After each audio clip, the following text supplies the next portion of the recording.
All right, ladies, this is Alex, straight from the hood of Williamsburg. This is like a Jewish hood. It's kind of weird, right? Um, anyways, I was like, why all these landlords here? And then I was like, it's a Jewish hood. I'm like, they're not landlords, man. They live here. All right, so in today's video, we're going to talk about what women need to understand about guys, and also some misunderstandings that women have that causes a gap in the relationships between men and women.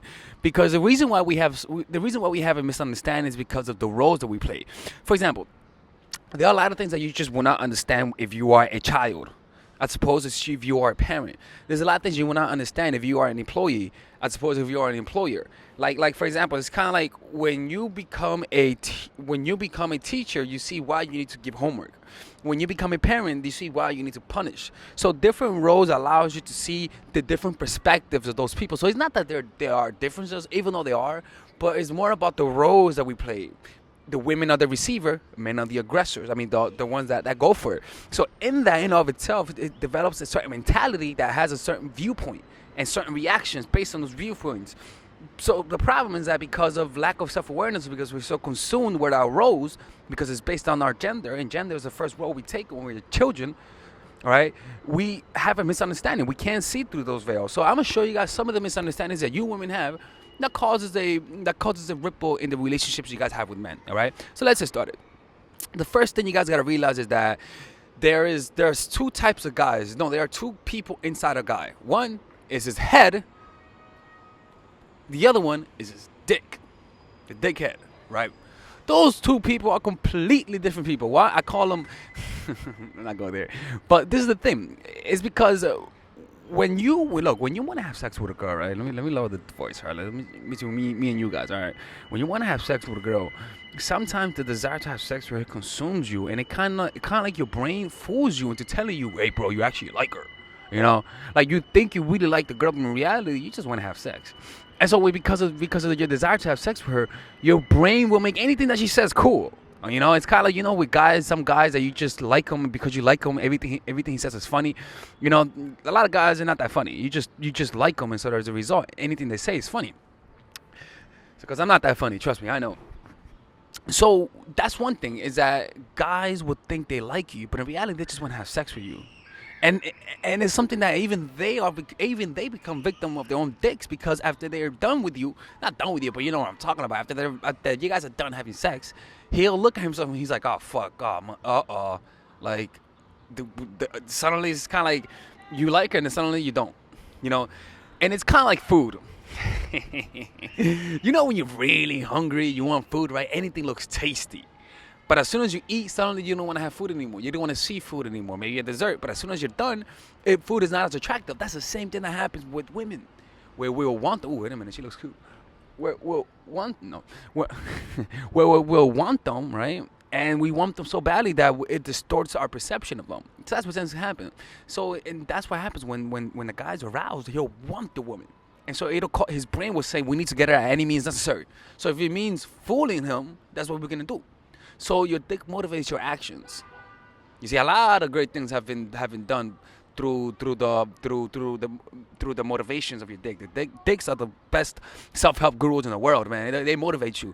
They always tell you could do it. Anyways, that's the first thing. So when a guy does that to you and you notice that he has sex with you and you get mad at that because he loses interest, you got to realize that also most guys we're victims to our dicks, man. Like, we just can't help it. Like, I wish it was different. I wish the girl was as awesome as I perceive her when I want her. But that's not the case. Like, your perception is being enhanced because the body needs to procreate, and he needs to fool you to do that shit, asshole. Like, that shit leaves you in very awkward situations. So the second thing is, guys will appreciate the women that friend zone them a lot more than the women that they actively know like them. I'm telling you, I believe that guys will have suffered a lot more from being friend zoned than anything else. If you friend zone a guy and you make him think like he overcame the friend zone, which if you are a woman and you try that shit on me, I swear to God, I'm gonna lose interest. I'm not at that point where I'm down for these games. So if you're watching this and you're taking notes, don't even try it. Please don't. But seriously though, so that's one thing, is that you got to friend zone them. If you don't, and it's I gotta be careful about going because then you guys are gonna be trying that shit, and I'm gonna be fucking myself over and every guy over, and also yourselves over, because it's not the case in every situation. But you want to at least give them the illusion that you don't know what you're looking for. That I don't know. Let's like kind of like saying let's be friends, but you put them in situations that friends usually are not in. Like for example, it's kind of like let's just be friends, but you want to come over and hang out. You want to know what's going to happen? The guy's going to say, yeah, let's go over and hang out. And he's like, yeah, maybe when I come over, maybe I can make a move on her. Now, suddenly, he's not saying, yeah, we're going out on a date. Now we're friends, but there's a chance. There's an opening. You see what I'm saying? So in his mind, you're going to make him think like he overcame your resistance. When in reality, there was no resistance. It was just a smoke screen to make an investment in you. You know what I'm saying? So that's why you got to put him in the friend zone, you know? Some people right there that hey, hey, what's up? don't kill me. Nah, just making a video. All right, the third one. As soon as we feel we got you, we lose interest, and that's where you got a friend zone. That's the third one. When a guy feel, and then you do that too, but you girls do that too, right? As soon as we feel like we have the girl, we lose interest, and that's something that you have to know that. Keep that in mind. Don't resent those facts. Keep that in mind. And play the game accordingly. Know the facts and play the game accordingly. Sometimes we neglect to relieve the facts because we say, I believe that the world is different. I cannot believe that the world is just superficial. But it is. So you got to play to the crowd, play to the rules, all right? The fourth one, don't tell us about who you've been with. Don't tell guys who you've been with. Fuck honesty, all right? In this case, you don't want to be honest about everything, all right? You don't want to keep that real. That's when keeping it real goes wrong. This is called selective honesty. Most guys are too insecure to find out how many men you have sex with. So it's a lot better to lie. I'm telling you, ignorance is bliss, especially to the insecure people. You cannot be honest about that. Guys are too insecure to let that shit slide, man. Like you gotta make them think like you never done anything. You know what I'm saying? And this goes with this next point, is that if you're a freak, you gotta hide that shit. You gotta let him find out on his own, or even better, you gotta let him see little hints of freakiness. You don't want to be so overtly obvious about the inner freak you have, right? You want to be overt. For example, you want to be that girl that when a guy says, what do you do for fun? You so like, what I do for fun?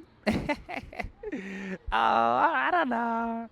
You see, like, you don't overtly say what you do for fun, but you're insinuating that it's something forbidden. See, you want to suppress your sexuality, not be afraid to show it, but suppress it, not out of fear, but out of understanding. You see. So, for example, it's kind of like I'm telling you, like if you give the best fuck, I gotta be quiet about this because there's children right there and they're looking at me.